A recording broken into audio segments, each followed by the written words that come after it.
Hello YouTube, it's your girl Keisha Laundry and I'm back with another video. I said I'm back with another video.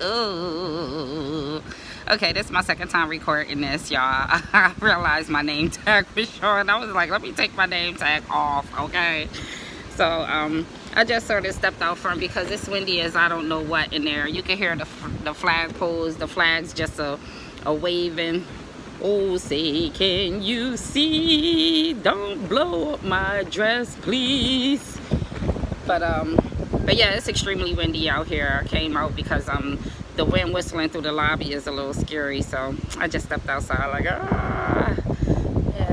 So the property I'm at, it has 10 floors here, but I'm glad that it's no ghost. The ghost isn't out, because there is a ghost here. I thought it was a chef because most of the time when I go in the kitchen, it's no one here, mind you, except for me and security at night. But like sometimes I go in the kitchen and I can hear the pots and the pans are going. And during the height of the pandemic, of course, we had to shut the kitchen down. We had to close down the kitchen. And but then after a while, we started providing like light items for the guests, like cereal, muffins, fruit, and coffee and juice.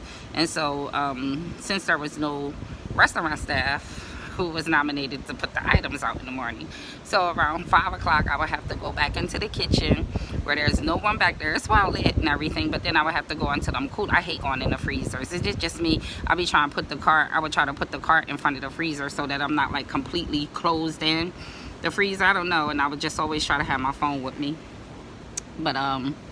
But yeah, but the ghost had chased me out the kitchen. So like I was coming down like the little hall where you exit out to put the items out, and I could feel something like right up on me. Like I started walking fast and I could feel the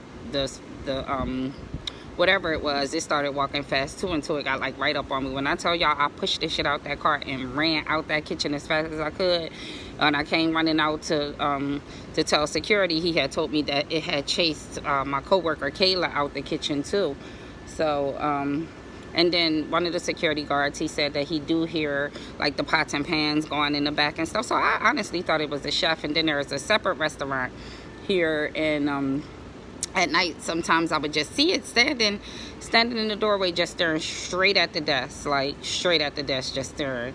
And I mean, it's a real thing, because the old manager who was here, she uses this Snapchat filter, and it picks up when she put it on, it picks up the ghost that's like pretty much in the lobby. But she said, no, is this the one where she said it's the old lady? But she feel the man spirit, but she was telling me it was a lady spirit at one of her old properties. But she definitely feels the man spirit, and she said it's usually like on the second floor looking down from the balcony, but I've only seen it on the second floor like probably twice, and it would seem to be in the sales office just looking down from the window, just staring at the desk and stuff. It can be kind of scary, but it can be kind of scary when it get like aggressive. But other than that, when the ghost is like calm, I'm not scared at all. I'm not scared at all. So yeah, I stepped outside to get some air. The rain stopped because it's been raining like crazy down here.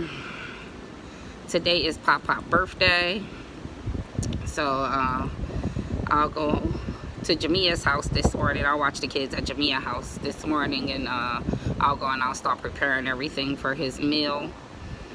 She said, tell daddy don't touch the cake until I come home. I said, good luck with that, because her dad loves some cake. Her dad loves some cakes and pies and cookies. He is the cookie monster, I'm telling y'all. But yeah, other than that, it's not too cold, but it is a little chilly since we're so used to it being like 90-degree weather on us at all times. So yeah, it's Monday. It's Monday. So we're going to celebrate Ali's birthday today. I hope y'all can hear me. I was going to do it from inside the lobby, but I decided not to, just so y'all can hear the wind whisking. Just so y'all can hear the wind whisking. It's just so funny to see like the palm trees and everything just a blowing. Just a blowing. They just a gone in the back.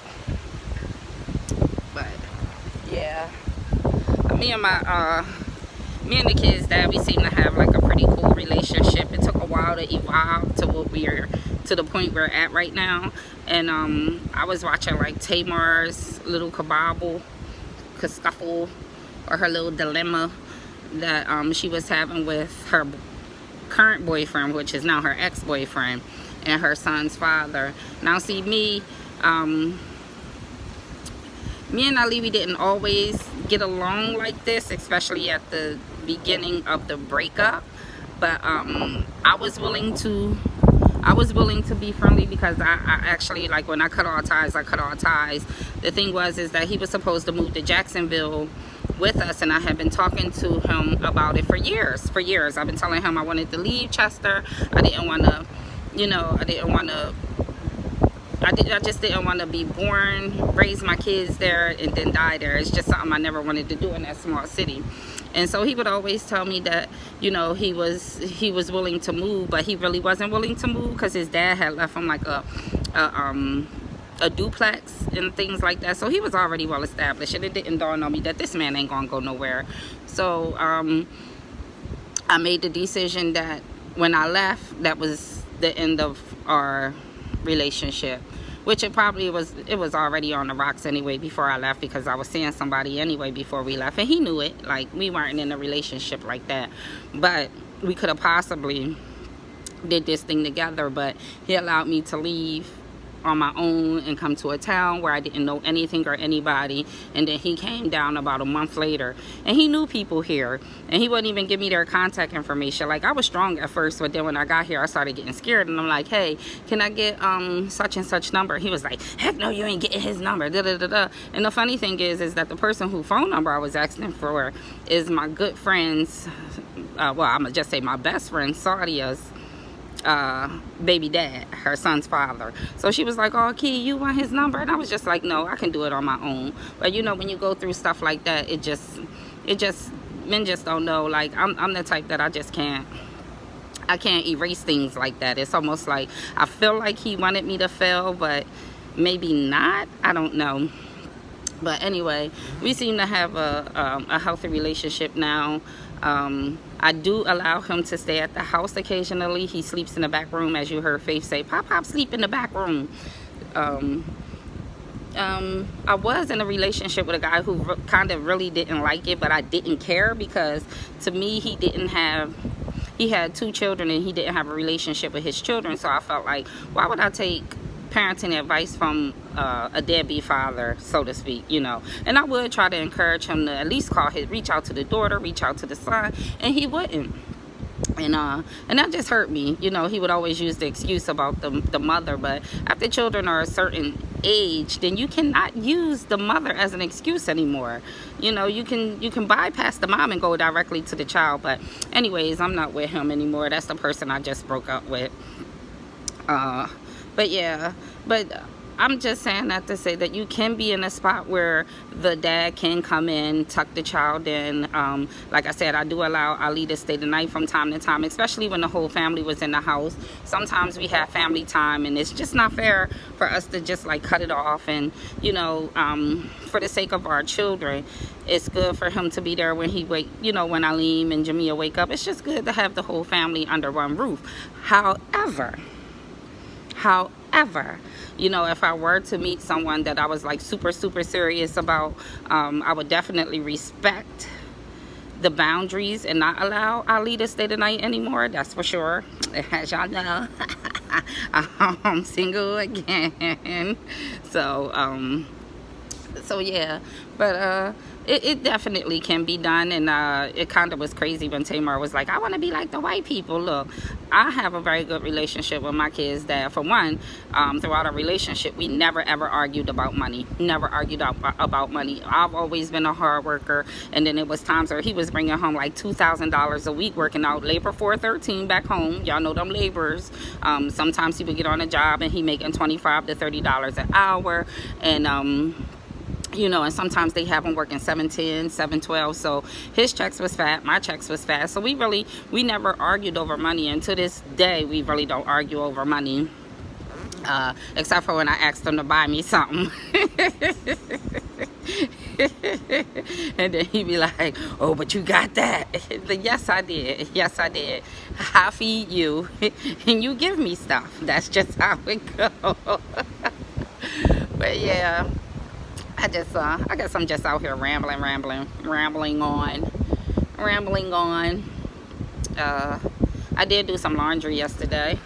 I had to. I'm telling y'all, during this pandemic, let me tell y'all, my underwear is rolling down under my stomach. I'm telling you, I know that's TMI. And I was like, I just need to go buy some underwear that fit. And then when I looked at them underwear, I was like, holy crap. But, you know, I was like, these are some really big draws. I just got to do something about this body. But I did buy some ankle weights. And I discovered this YouTube couple. It's called, I know it's 5, 6, 7, 8, but it's a YouTube couple, and they do line dances. And I'm from right outside of Philly, so you know that area is big on line dances. So I figured that I'm going to dance with this couple. Her husband real smooth too when he be dancing. I'm like, I know they be getting it in. You know what I mean? But it's like the 5, 6, 7, 8 dance studio or something like that. And the weed had helped me lose weight before, especially that the Black Eyed Peas experiment or experience. That thing get you going. Pump it louder. But I don't have my weed anymore, so I'm gonna try to lose weight with the 5, 6, 7, 8 dance studio. And then my coworker here, we always talking about going to walk together. When I came in yesterday, because I had to come fix some reports. We're training somebody, so I had to come in and I had to fix the reports, and she was showing me her stomach. I was like, girl, the stress level when I have to pick underwear is something else. But I'm gonna fix my body. I'm definitely gonna fix my body. I've been trying to drink more water, even though my skin kind of look like I drink water all the time, at least in this nighttime light. But yeah, so it's been an easy night for me, a really easy night for me. I left my mask in the car. I didn't feel like coming out and get it, so I just wore the mask that we had in there. And yeah, no Karens in the building. One night we had like all these Karens in the building. It got on my nerves. I mean, I had one lady calling and she was like, it's 2 people in the pool naked. We got a third one. I'm like, ma'am, go to bed, okay? And then you got somebody like, they're smoking weed. But I told y'all before, like, I remember on the 4th of July, we always have like, we hire JSO officers, Jacksonville Sheriff's officers, when we have like busy nights. So on the 4th of July, we had a few officers on duty, and Karen had called complaining about the weed smoke. And I was like, okay, I need the fun police. Every time somebody called about like noise complaints and things like that, I would call them the fun police. So is that the delivery? Okay, I gotta go because I gotta go soon. But I would say I need the fun police. So at this particular time, yeah, that's the delivery. This particular time, hopefully security see it, but sometimes security don't. I heard the cops say, well, what are we supposed to do, because weed is legal now? So just putting that out there. Not saying you can do it, but I'm just saying, you know, just to hear the cops debate, like, what are we supposed to do? It's legal. So, but I'm gonna get my butt in here. Thank you for listening to me ramble on. I know the wind is still whistling through the lobby. I wish you all love, peace, and prosperity. Thank you for watching my video.